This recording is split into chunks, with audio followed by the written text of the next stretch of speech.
Good morning, and thank you for this opportunity to present some of our work. I'm going to speak today about the work we've done on the biology of energy storage.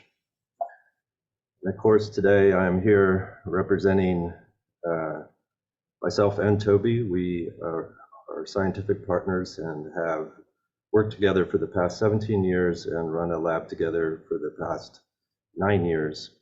And I'm also here representing a whole host of other people that contributed to the work that I will highlight today. And I don't have time to go through all of them, but in particular, I would like to highlight Henning Arlt, Jian Chung, Shuiwu Sui, who are postdoctoral fellows, and Jian Song, who's an MD PhD student. And they were the leaders of some of the work that I'll talk about. So life requires a lot of energy. It's estimated that we human beings generate our body weight every day in ATP. And because we don't generate energy, we have to take it in from our environment to expend it in the form of work or heat. And because energy is not always available, we need to store energy. And the primary way that we store energy is in the form of lipids. And the primary lipid where we store energy, the molecule of energy storage, is triacylglycerol or triglycerides. And these are fantastic molecules for energy storage because they are highly saturated and they require very little water for energy storage.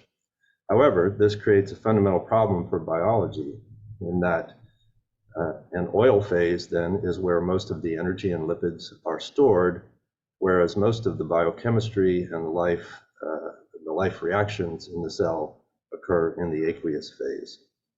So how does nature solve this problem? Well, it appears that at least in particularly eukaryotes, but also some prokaryotes, we have evolved the capability to store lipids in an organelle called lipid droplets. These are found in nearly all eukaryotic cells. They're typically 300 to 500 nanometers in diameter, although they can be much bigger into the microns, for example, in adipocytes. They have a neutral lipid core, which contains triglycerides or other neutral lipids such as sterol esters, retinol esters, waxes. They're bounded by a phospholipid monolayer, which serves to lower surface tension as a surfactant, and they are decorated by tens or even hundreds of specific proteins that coat their surfaces.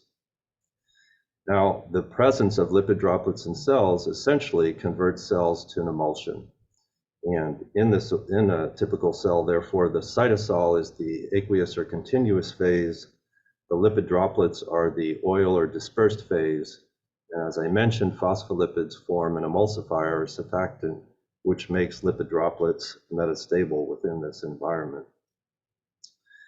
Lipid droplets, of course, have a prominent role for triglyceride and energy storage in many tissues. Obviously, the adipose tissue is the central place where lipids are stored, but they're also stored transiently in other tissues such as the heart, the intestine during fat absorption, the liver, and lipid droplets are also actually extruded from cells as part of milk production.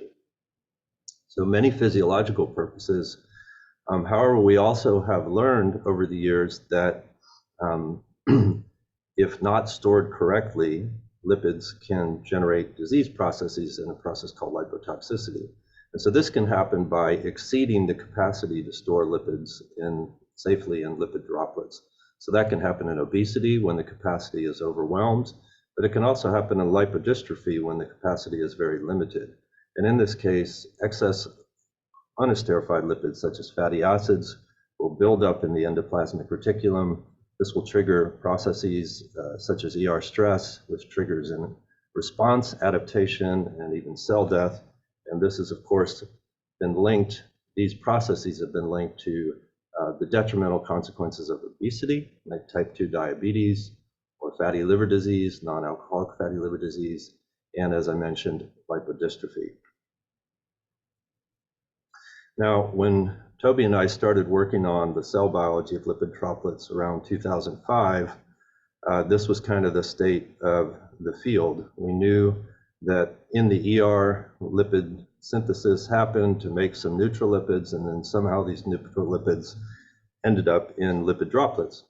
But we did not have any idea really of the molecular processes involved, and we have therefore been working hard on this, we and others in the field, and I'm going to share with you a little bit of our progress that we've made, particularly highlighting some recent advances.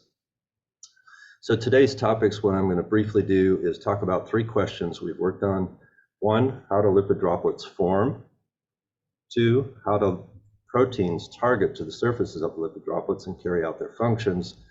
And 3, one aspect of how lipids are mobilized from lipid droplets. So the first question is, to make a lipid droplet, you need oils or triglycerides. So how do cells synthesize triglycerides? Well, the pathways for triglyceride synthesis were worked out by Eugene Kennedy and co-workers in the late 1950s, and so we know the biochemical reactions. But it wasn't then for another 40 years before we begin to understand the molecular aspects of this. And that occurred when my lab cloned initially what is now known as the DGAT1, diacylglycerol acyltransferase 1 enzyme, and then subsequently in collaboration with the folks at Calgene, we cloned the DGAT2 enzyme, as shown here. So 2 enzymes that catalyze the same reaction with fatty acyl-CoAs and diacylglycerol to make triacylglycerol. You notice that we drew them very differently. That's because they share no sequence homology, and apparently, they come from different gene families.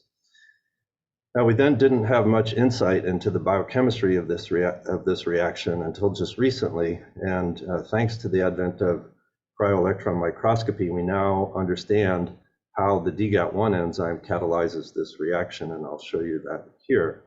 So a couple years ago, our lab, as well as the Zhao laboratory at Baylor, determined a cryo-EM structure for DGAT1. It's shown here as this beautiful butterfly-shaped structure with some overlapping and intertwining of the 2 protomers, and we've shown it situated within the membrane bilayer.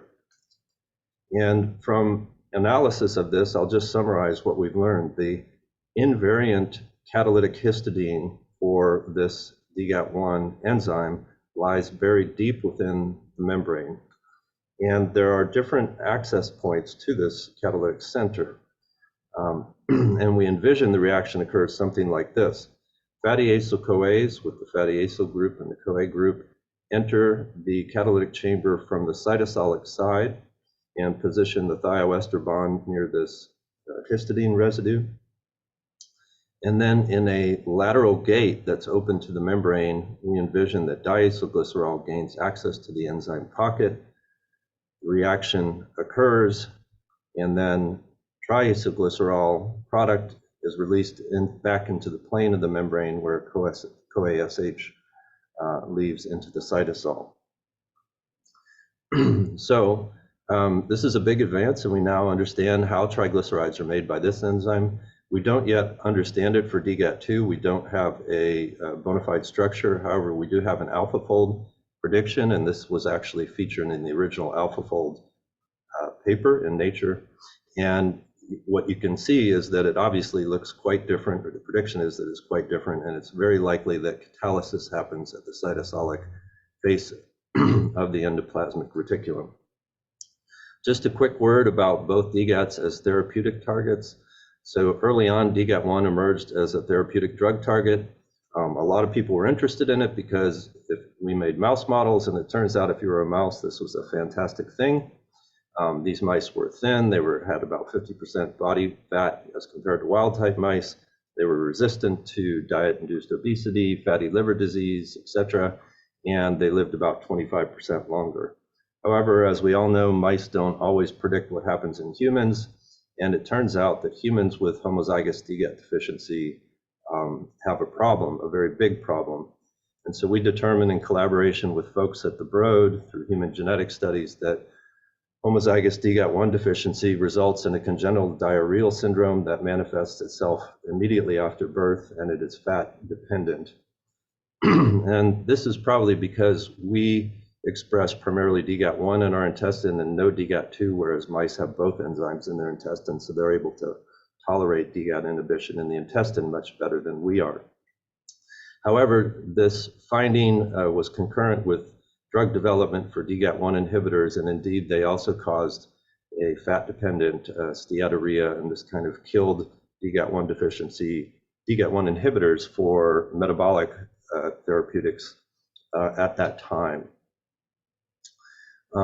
In contrast, DGAT2 as a target emerged much later and more recently, and looks like it may be a promising target.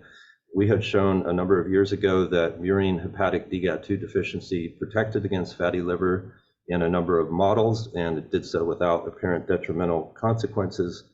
And in parallel, different companies have been developing inhibitors of DGAT, Pfizer, and then ASO's via Ionis to block DGAT2 function. And this looks promising. For example, Pfizer has carried out phase 1 studies, and DGAT2 inhibition markedly reduces liver fat very quickly without apparent side effects, and is now progressing into phase 2-3 clinical trials.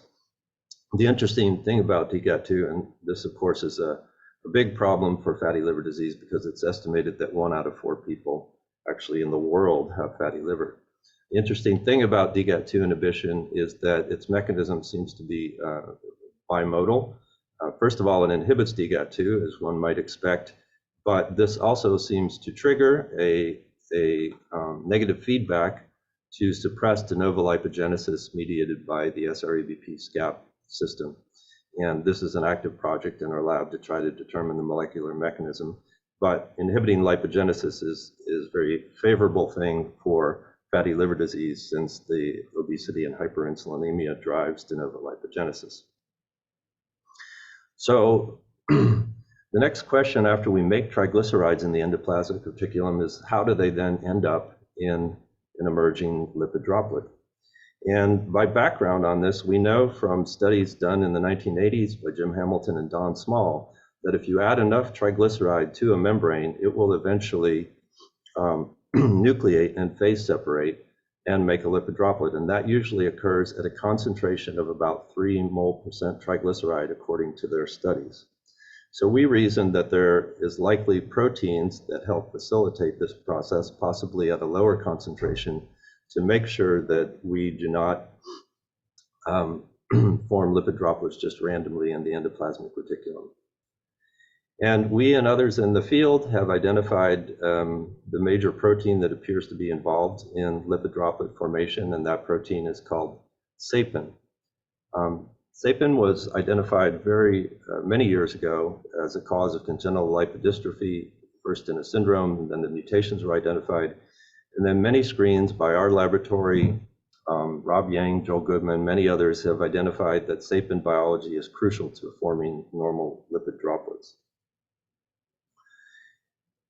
Again, thanks to cryo-EM, we begin to have a picture of what sapin looks like. This is the studies from our lab, Pedro Carvalho's, Rob Yang's, but in particular ours and Pedro's have determined a structure for sapin that includes its transmembrane domains. And what we see is that sapin oligomers form this beautiful cage-like structure with a luminal domain and then these transmembrane segments. And if we rotate this, you can see the beautiful transmembrane segments that are intercrossing to form this cage.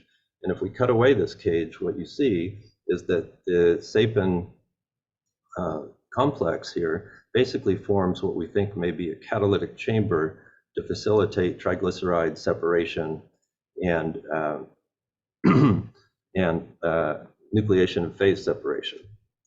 Now, we have not yet biochemically tested that in vitro assays. We're working towards that goal, but we have collaborated with Greg Voth's lab at the University of Chicago to do molecular dynamic simulations and test the sapin structure in bilayers that have triglyceride.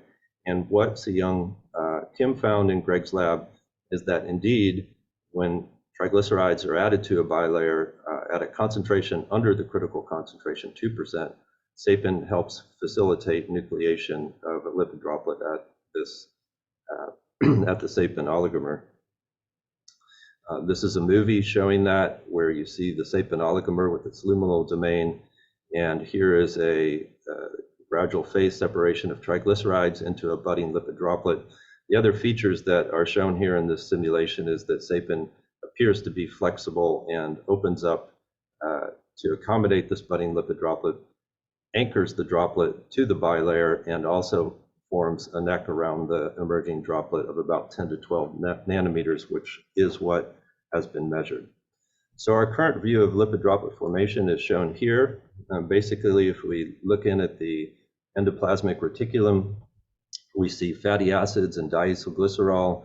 In the ER and DGAT enzymes catalyze the formation of triacylglycerols. These triacylglycerols then nucleate and phase separate within the sapin oligomer.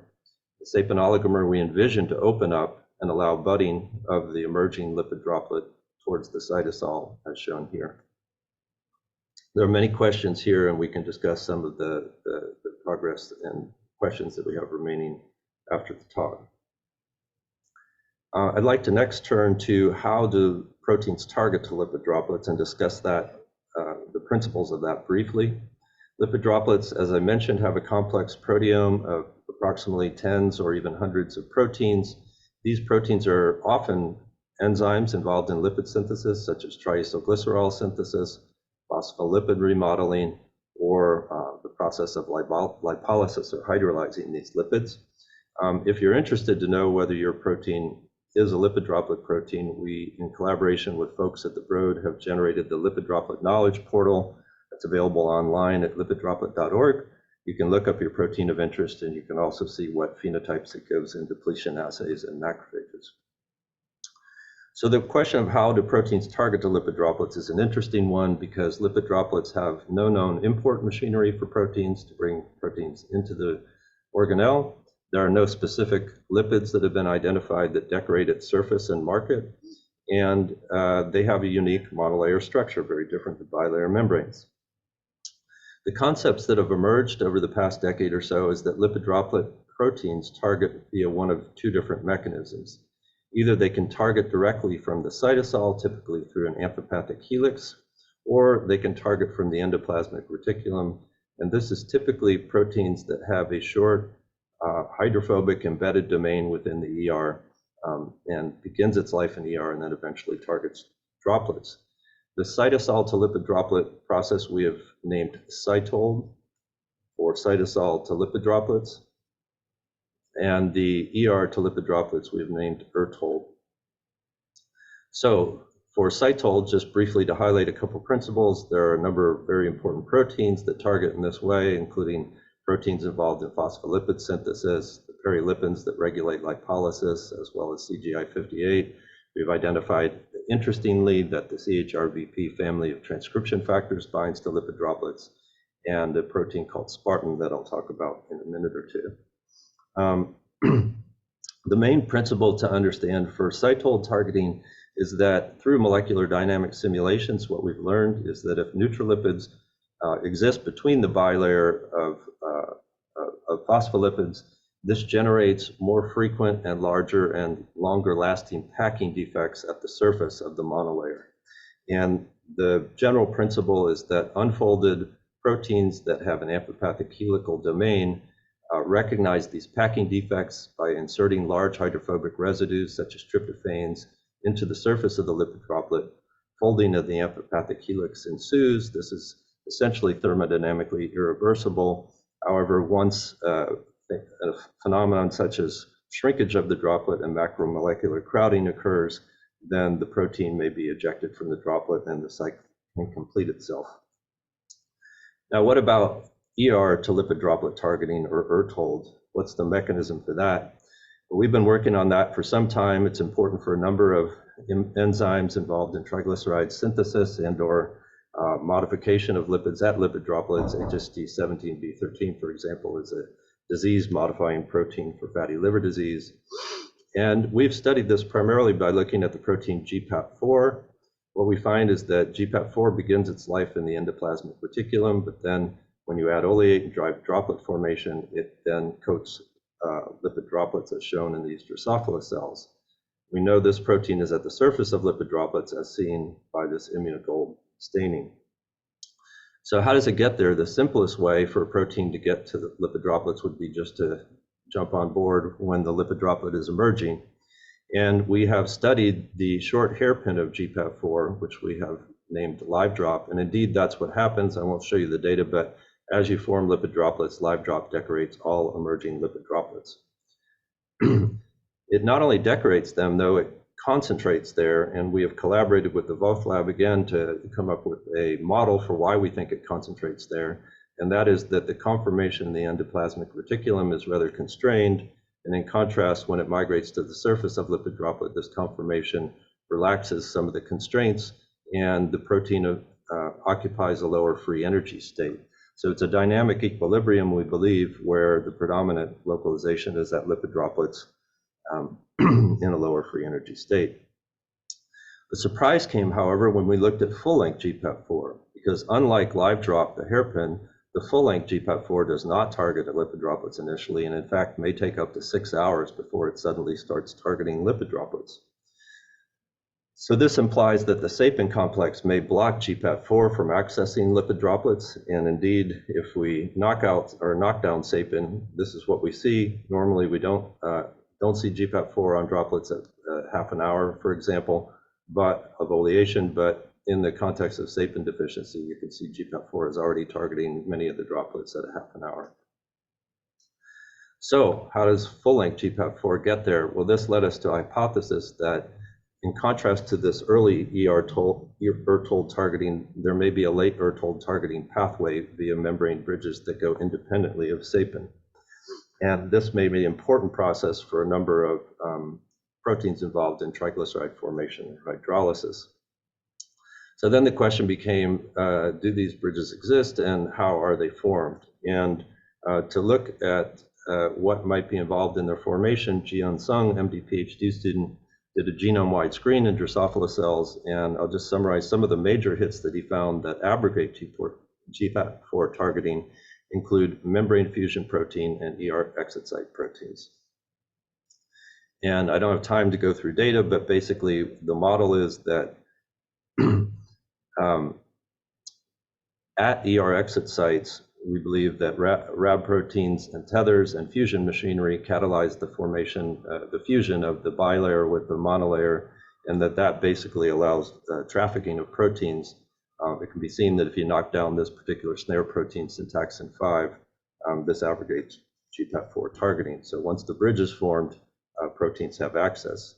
In support of this, GPAP4 does fluorescently target in an FRAP experiment. You can see various tendrils of ER contacting the lipid droplet, and it repopulates the lipid droplet within seconds. And electron tomograms also show many connections between the ER and the face of lipid droplet, which can be seen here with the ER bilayer reflecting back into the monolayer.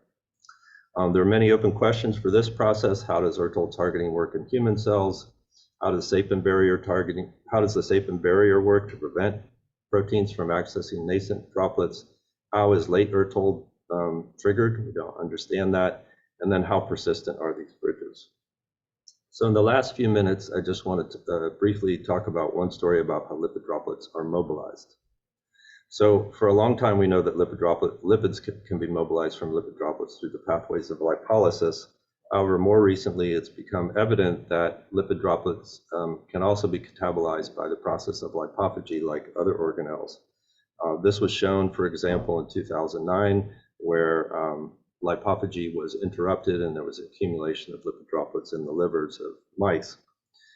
But what has been missing is a molecular connection that connects lipid droplets to the autophagosome and the lipophagy system. And specifically, we've been looking for a lipophagy receptor. In our studies, a protein called Spartan, 666 amino acids, implicated in lipid droplet biology in previous studies and localized to both lipid droplets and endosomal compartments, emerged as a candidate. Jian Chung in the lab knocked in fluorescent protein into the Spartan locus. You can see that it decorates lipid droplets. And interestingly, it tends to decorate lipid droplets. These are all lipid droplets. Plin3 lights up a lot of lipid droplets. That's very well known. But Spartan seems to decorate a different population of lipid droplets than Plin3. And the lipid droplets that are decorated by Spartan also co-localize with the autophagic machinery, LC3A, as well as LAMP1 lysosomal markers. I won't show you a lot of data that she's done to dissect the different regions of the protein, but suffice it to say that the C terminus has a lot of amphipathic helices that we think recognize the lipid droplet surface. And this so-called ubiquitin binding region appears to directly interact with ATG8 and LC3 to mediate this process.